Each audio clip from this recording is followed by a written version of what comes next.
E aí, gente, tudo bem? Como é que vocês estão? Vamos embora com o podcast de hoje? Estamos conseguindo gravar, hein? Conseguindo gravar. Vamos ver se a gente mantém a sequência da temporada, a famosa regularidade. Vamos ver se é possível, né? Vamos ver se é possível. Enfim, vamos passar por algumas notícias esportivas, passar por alguns resultados, né? Falar de Copa do Brasil, falar de Libertadores, Campeonato Paulista, mas iniciar o podcast aqui com um destaque importante: a vitória do Botafogo, fim do jejum do Tiquinho Soares, fez gol e uma goleada, né? E a pergunta que a gente fica na cabeça é: será que a temporada do Botafogo começa agora, né? Será que começa agora? Brincadeiras à parte, deixar os créditos de antemão aqui, Globoesporte.com, onde a gente vai passar por todas as notícias esportivas do dia. Aqui o artigo pela redação do GE. Enfim, né? Algumas palavras do Tiquinho aqui, né? Vitória de 6-0 para cima do Aurora. O Botafogo segue aí nessa busca pela vaga pela vaga para a fase de grupos da Libertadores. Perdão aqui por, pela travada aqui. Uma vaga para fase de grupos. Vaga. A gente está falando neste momento de Libertadores, mas a famosa pré-Libertadores, né?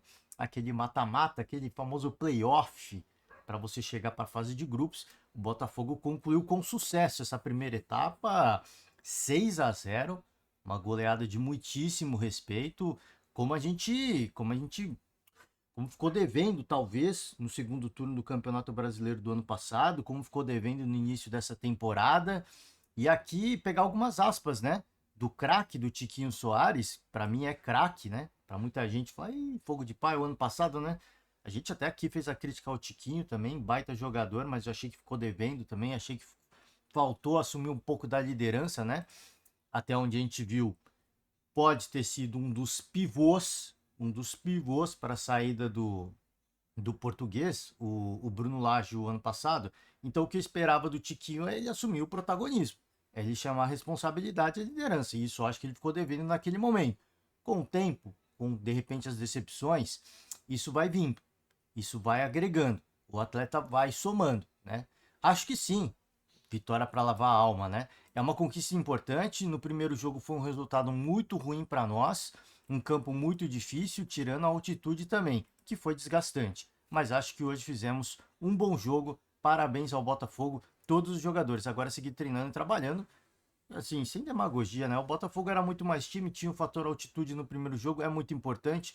O próprio treinador falou sobre isso, é outro jogo ali, é praticamente outra modalidade, né? Que você joga na altitude, a forma como você vai se comportar, como você vai fazer a gestão do grupo dentro de uma partida de 90 minutos é muito complicado. E aí jogando no Brasil, né, em terras cariocas, o cenário é outro e prevaleceu a qualidade técnica, obviamente, né, o estádio, o gramado do Newton Santos é uma referência, a gente sempre ouve muito elogio em relação ao gramado do Newton Santos e prevaleceu o bom futebol, né, prevaleceu, acho que a melhor equipe, claro que não vinha num bom momento, por isso que eu falei, eu comecei o podcast até né, com essa brincadeira, né, será que a temporada do Botafogo começa agora, né? Porque é uma virada de chave importante, né? É uma virada de chave importante aqui, ó. É normal a reclamação da torcida. É absolutamente normal. A frustração, o manifesto do torcedor é absolutamente legítimo. De um time que passou por um dos maiores vexames da história do Campeonato Brasileiro, com os seus principais protagonistas sumindo, né? Desaparecendo nos momentos importantes, né? Esses personagens que você olha e fala, esse cara tem que chamar a responsabilidade, esse cara tem que ter personalidade, esse cara tem que chamar o protagonismo. E todos esses, inclusive o Tiquinho, desapareceram, se esconderam. Claro que tem muita pressão, a gente sempre contextualiza, mas os caras que fizeram um primeiro turno mágico, né? E que recebem um belo salário para isso. O salário, eu sempre falo aqui, gente. Tem muita gente que fala assim: ah, o salário condiz com o que o jogador pode entregar, né? Muitas vezes tem empresários que sabem negociar muito bem salários estratosféricos para jogadores meia boca. Mas em geral, até por ser uma SAF também, o Botafogo, e um grande trabalho do Mazuco, a gente, né, imagina que há muita seriedade, né, no trabalho de scout, de você sondar os números dos atletas e tudo mais. Então, você recebe um salário que condiz com o que você pode entregar. com protagonismo que você pode assumir. E essa cobrança eu faço também. Mesmo um atleta, se a gente fala, pô, é meia boca, mas ele foi contratado a peso de ouro, a gente vai jogar essa responsabilidade. Porque ele está sendo contratado para isso. O salário que está sendo pago é para isso. Para que o cara pode até ser meia boca, mas que ele exerça uma liderança não técnica, né?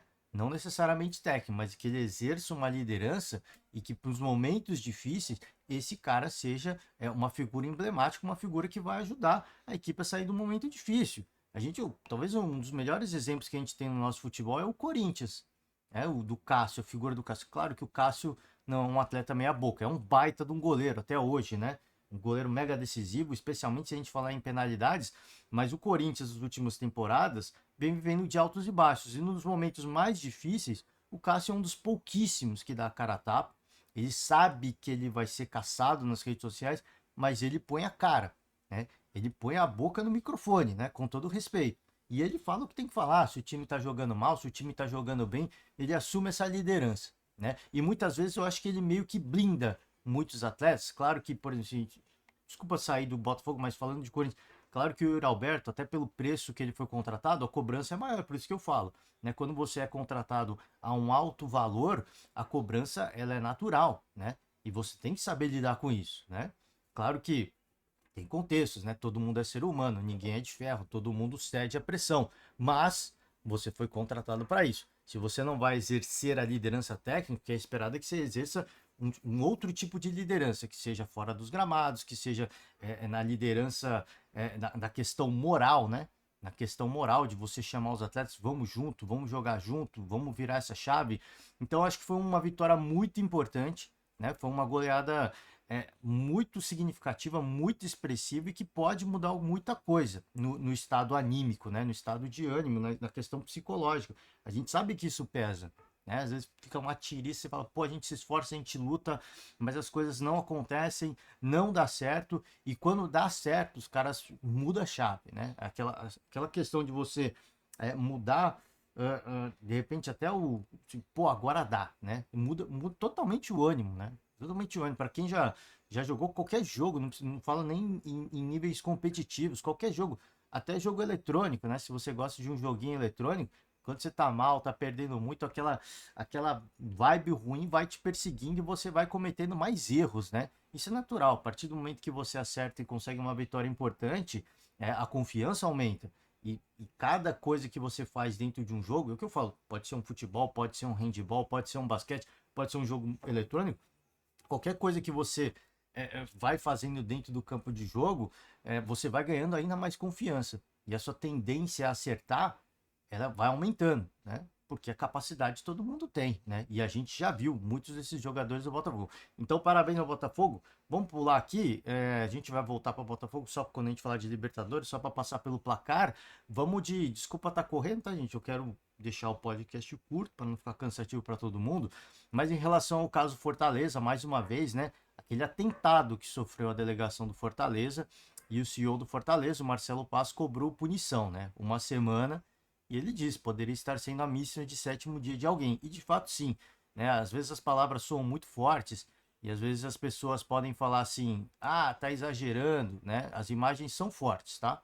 As imagens são muito fortes. Inclusive no último podcast a gente trouxe a imagem de um pano ali cheio de sangue, né? Isso aí, cara, isso aí é inimaginável. Se você cortar seu dedo, por secar o dedo na toalha, não vai ficar com aquela magnitude de sangue, né? E aqui, até agora ninguém foi preso, né? Alguns suspeitos já foram ouvidos. Até onde eu vi, uma pessoa assumiu que estava lá, que participou do evento, né? Desse tal evento macabro, se é que a gente pode dizer assim, e foi liberado, né? E foi liberado. Então, aqui, palavras do Marcelo Paz, hoje poderia estar sendo a missa de sétimo dia de alguém que estava naquele ônibus. Poderia ser comigo. Algum dos atletas que foram atingidos ou alguém que não foi atingido por um detalhe. Então, tem que agradecer a Deus por não ter sido algo pior. Mas não vamos nos calar. O Fortaleza não vai se calar até que de fato haja punição devida a quem causou tudo isso. A gente espera que a justiça ela conduza as investigações, porque as investigações estão acontecendo de forma bastante sigilosa, né? Tá muito difícil. Eu vejo pelas grandes mídias, né? Tá muito difícil conseguir extrair alguma coisa, alguma informação de como está sendo o andamento das investigações, quantas pessoas de fato foram ouvidas, né? Quantos suspeitos, quantas testemunhas. Eu vi que foram mais de 10, mas não se tem um número exato, né? Então a gente torce para que haja uma punição de fato, né? E aqui, ó, alguns nomes, né? João Ricardo, Escobar, Tite, o Brits, o Lucas Sacha, Dudu ficaram feridos. Enfim, tá, gente? É aquela questão que eu falei da última vez e vou falar de novo. Não é só uma questão de, mas a lesão física foi leve para alguns, né? Para alguns. Aqui, se a gente pegar o Escobar, seríssimo, né? Seríssima a lesão do Escobar, mas para alguns foram escoriações, alguns cortes de leve, mas tem esse impacto físico, né? Que te incomoda quando treina, né? Quando você esbarra em alguém, né? Digo assim, se você queimar o dedo de leve ou cortar, cada hora que você esbarrar o dedo em algum lugar vai incomodar, né? Ninguém é de ferro, isso incomoda. Tem a questão psicológica, essa especialmente eu acho que é a que mais pesa, né? Então o Fortaleza sofreu uma série de prejuízos de muitos jogadores que podem perder rendimento psicológico em virtude disso. Aqui eu estou citando alguns que sofreram lesões físicas, mas e o restante da delegação?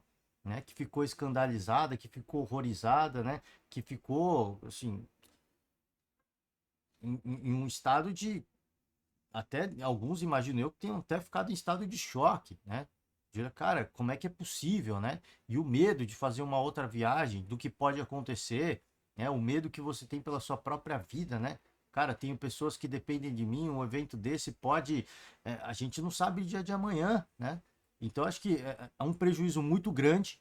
E eu acho que, bom, enfim, a gente fica nessa de espero que a justiça faça a sua parte, que as investigações aconteçam de forma séria, que as pessoas, que os responsáveis sejam punidos de fato. Mas eu volto a repetir aqui, eu acho que um dos motivos pelos quais muitas vezes as punições não acontecem no nível que deveriam acontecer é porque são pessoas, né? São criminosos, né? Eles são criminosos. Tentaram matar alguém, né? São criminosos que estão no meio esportivo, né? E a gente sabe que quando envolve questões desportivas, o peso é outro. Por isso que eu sempre digo e torço para que os grandes influenciadores sigam essa minha mesma postura de, cara, são torcedores sim e tem que ser punidos como torcedores. Ah, mas não tem legislação. Então vamos ter lei para isso, né? A gente tem vários ex-atletas ali no nosso parlamento. Levantar essa bandeira, precisamos de punições mais severas, precisamos rever muita coisa, né? Porque ficar insistindo que esses caras não são torcedores, não vão fazer com que eles sejam desvinculados do cenário desportivo e sejam punidos como criminosos comuns, né? Que deveria ser. Esse deveria ser o cenário ideal, mas não é assim que funciona. Então, já que não funciona assim, então são torcedores sim. São torcedores sim. E tem que ser punidos como torcedores, tá? Ah, mas é. Enfim, gente, é o que eu tô falando. Assim é como funciona o nosso país, tá? Ah, não deveria ser assim, não deveria ser assado? Não deveria. Mas eu acho que então, já que não funciona assim, vamos tentar seguir por outro caminho. Vamos tentar fazer qualquer crime no âmbito esportivo ter uma punição mais severa, tá? Enfim, vamos aguardar, né? E a gente sabe, eu digo isso porque quando acontece crimes dentro do estádio, episódio de racismo, por exemplo, cara, a gente sabe como é que é. Muitas vezes, não, fora de contexto, não foi bem assim, investigação vai, o tempo passa e nada acontece. A gente sabe como é que é.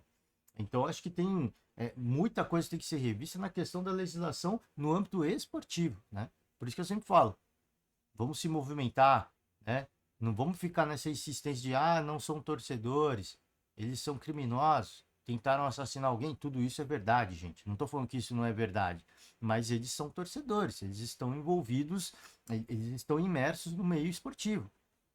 Quando isso acontece, né? Eu digo até por episódios que acontecem dentro de estádio, briga generalizada, pouca coisa acontece. É mais fácil punir o clube, né? É mais fácil punir o clube. E assim segue, tá? Enfim, vambora? Pô, mas aí tem a culpa dos clubes que sabem quem cometeu os crimes e também não pune, não entrega para a justiça. Tem tudo isso, né? Tem todas essas questões, mas é o que eu falei, né? Volto a repetir. a legislação no âmbito esportivo tem que mudar, né? Para que episódios como esse sejam punidos de forma um pouco mais severa, se é que a gente pode dizer assim, porque é muito raro acontecer punição, tá? Bom, bora, gente. Fica aqui a nossa torcida para que de fato alguma coisa aconteça, volto a repetir, para que a justiça conduza as investigações e que os responsáveis sejam devidamente punidos, tá?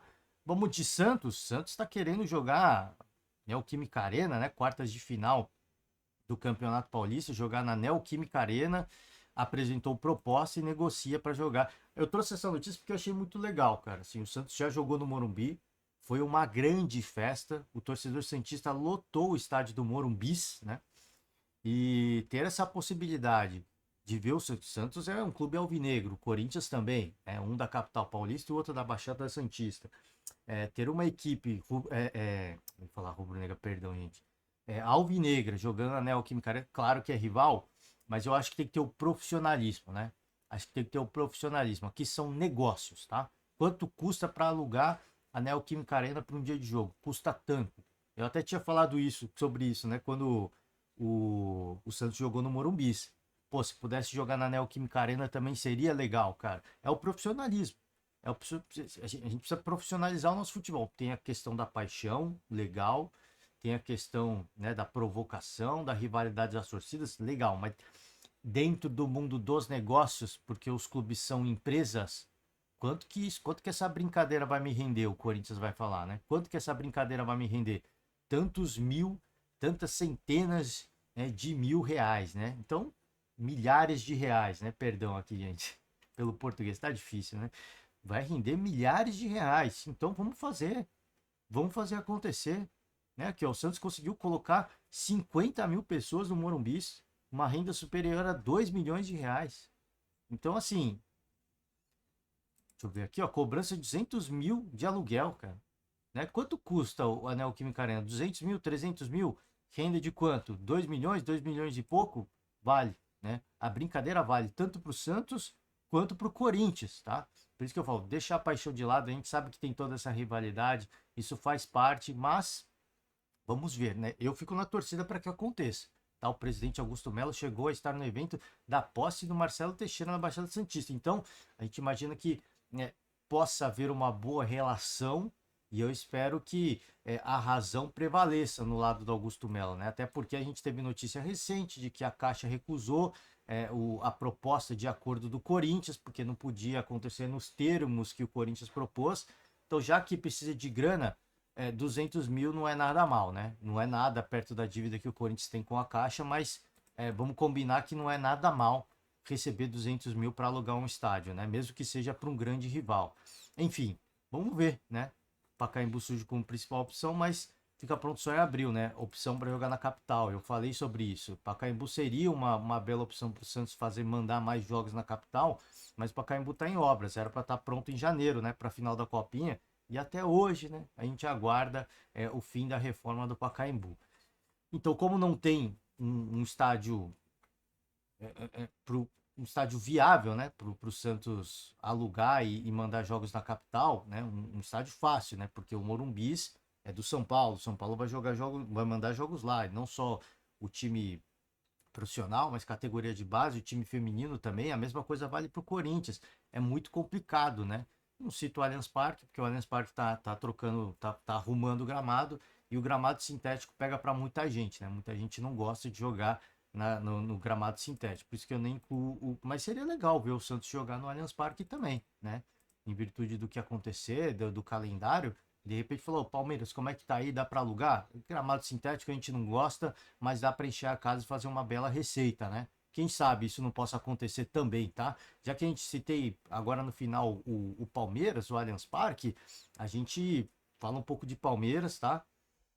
Palmeiras tem Puma e mais 6 interessados em fornecer material esportivo a partir de 2025. O atual contrato rende pouco mais de 40 milhões, né? Tem um contrato de exclusividade hoje entre Palmeiras e a Puma. As equipes, as grandes camisas, né, de grandes torcidas, elas tentam conseguir esses acordos, esses contratos acabei de falar o termo, né, de exclusividade, porque, né, o fornecimento de material esportivo ele digamos assim, ele tem uma prioridade, né? Ele tem uma prioridade. O Palmeiras já teve problema com a Adidas, como teve o São Paulo, né? Eu não me recordo no tempo do Palmeiras quais eram as outras grandes camisas que também eram, que também tinham a Adidas como fornecedora de material esportivo. Mas o São Paulo, por exemplo, uma das reclamações do São Paulo era justamente essa, e era mesmo do Palmeiras na época, né? Que, por exemplo, você vai na loja da Adidas, você vê muito mais camisas do Flamengo, óbvio, né? Tem maior torcida. Mas o São Paulo quer ter essa exclusividade, né? Não quer. Pô, a gente vai numa loja da Adidas ali no Espírito Santo. Pô, cadê a camisa do São Paulo? Não tá lá, né? Tem pouquíssimo, ou não tem, ou tem pouquíssimas. Então essa é a reclamação. Por isso que esses contratos, eles, hoje em dia, né? As equipes de grandes torcidas, eles tentam fazer um acordo bem, né? Que tenham essa exclusividade, né? O São Paulo hoje tem a New Balance, e é um acordo muito bom. A New Balance também fornece material para o Bragantino. Mas eu acho que é tranquilo, porque assim, em termos de tamanho de torcida, com todo respeito, não dá para comparar, né? Existe uma diferença muito grande. Agora você vai ser, imagina o Palmeiras também ter material esportivo da New Balance. Vai rolar uma competição, né? Pô, vai o torcedor do São Paulo lá na loja da New Balance, pô, tem mais camisa do Palmeiras do que do São Paulo, o que que é isso, né? Às vezes vendeu mais do São Paulo e vice-versa, né? O outro vai na loja e acha mais camisa do São Paulo do que do Palmeiras, aí acha que, pô, São Paulo tá sem favorecido, mas na verdade às vezes vendeu mais que a do Palmeiras, vendeu mais do Palmeiras, né? Os torcedores palmeirenses foram lá e compraram a rodo, enfim, pode acontecer isso, mas o torcedor não vê isso, né? Por isso que é complicado, tem que ser negociado, não é só uma questão de exclusividade, também é a questão de grana, né? É uma questão de grana que entra na parada. O contrato atual da Puma rende 42 milhões de reais, tá? Então vamos ver, cara. Vamos ver como é que vai ficar. O Palmeiras a gente sabe que é uma camisa muito valiosa no nosso futebol, até porque nos últimos anos o Palmeiras vem ganhando um título grande por temporada, né? Então, não tem aqui os outros fornecedores, mas tem a Puma e tem mais alguns, né? Mais 6 interessados. Provavelmente a Nike está no meio, provavelmente a Adidas está no meio, né? Essas grandes fornecedoras de material esportivo provavelmente estão no meio. Mas o Palmeiras não deve aceitar proposta nem da Nike, né? Que é fornecedor do Corinthians, e nem da Adidas, que é do Flamengo, né?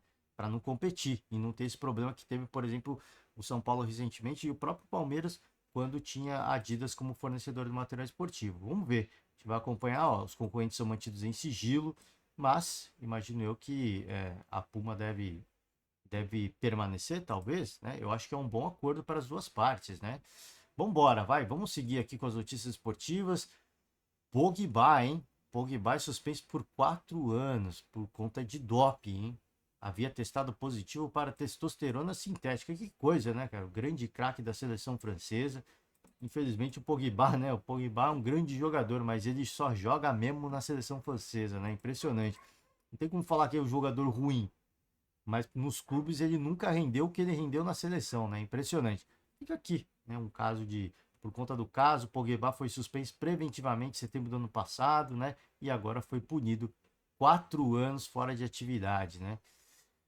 Enfim, né, gente? Enfim, 30 anos, ainda tem, eu acho que tem muita lenha para queimar, mas quando voltar vai ter 34, aí já vai estar numa situação, né, de repente avaliar a aposentadoria ou perto da aposentadoria, não sei, né?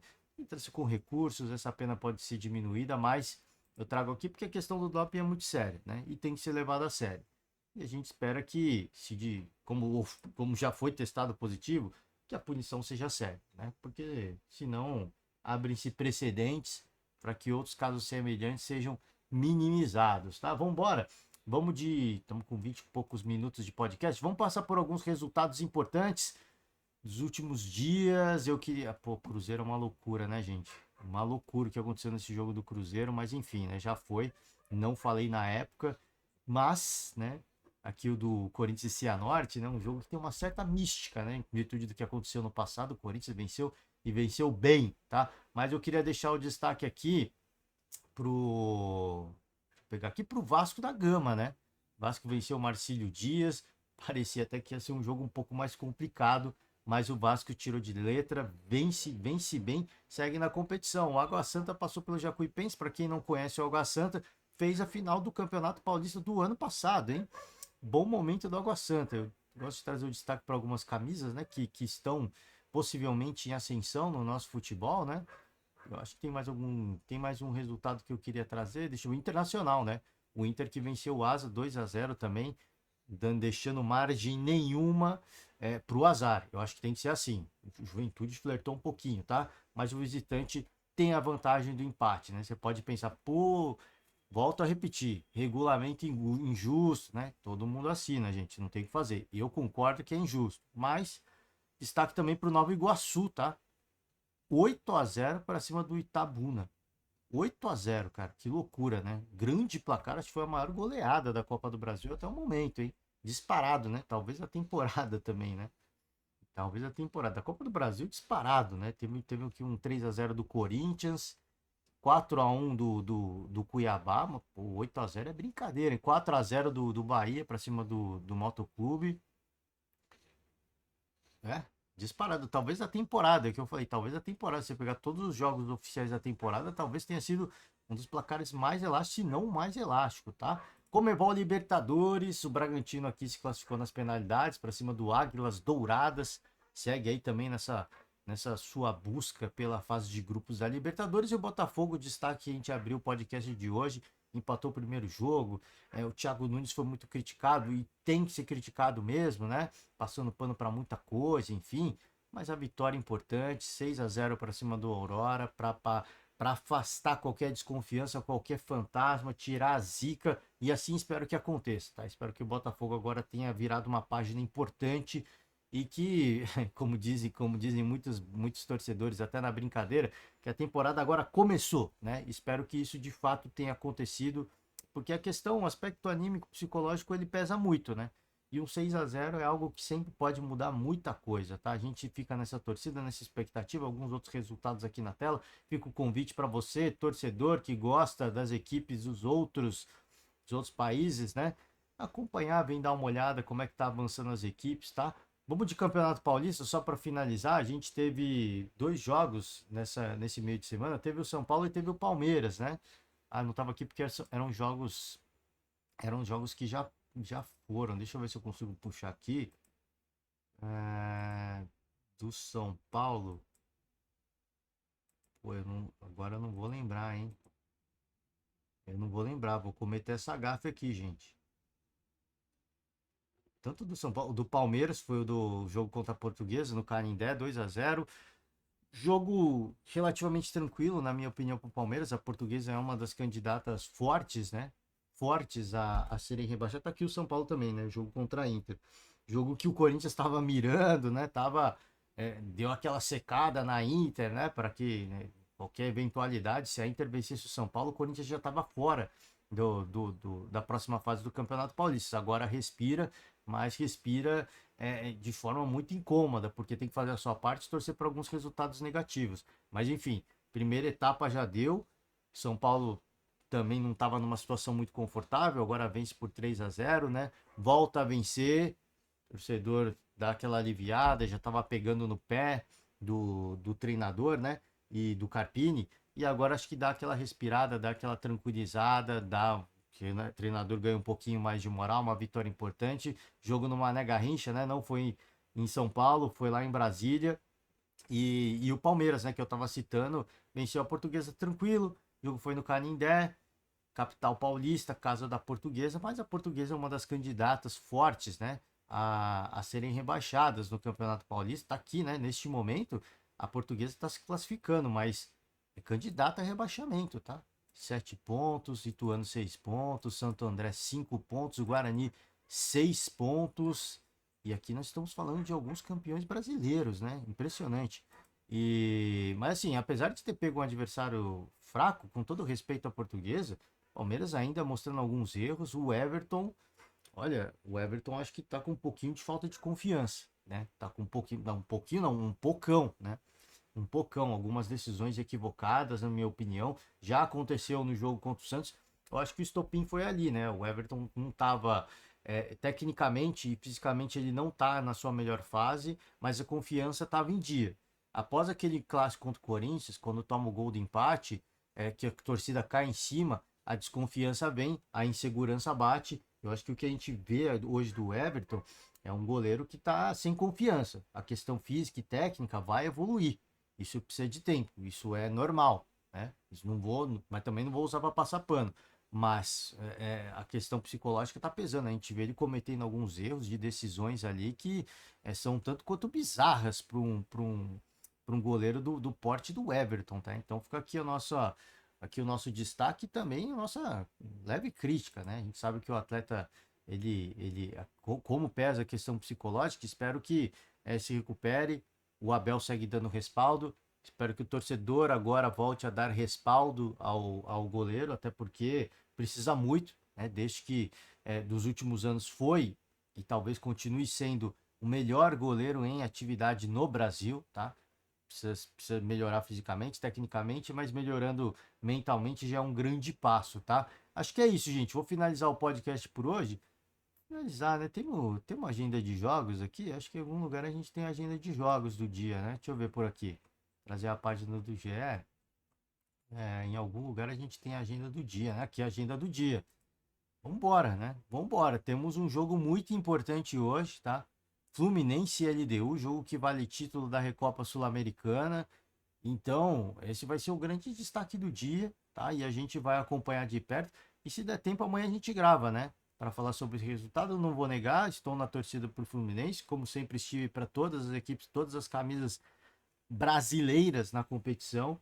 Então fica aqui a nossa torcida pro Fluminense, que não vem vivendo um grande momento, tá? Mas a gente torce para que o fator John Kennedy apareça, que o fator Cano apareça, né? Vamos ver se acontece, tá certo? Gente, encerro por hoje, corri um pouquinho para agilizar o nosso podcast, mas é isso, tá? Resumo as notícias esportivas da semana até aqui, os resultados esportivos.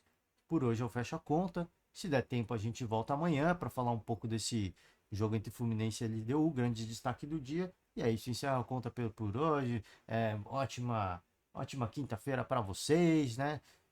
Se eu não voltar, ótimo final de semana. Você que nos acompanha até aqui, fica aquele nosso pedido, deixa uma moral pra gente, tá certo? Valeu demais, um forte abraço e logo menos nós estamos de volta. Tchau.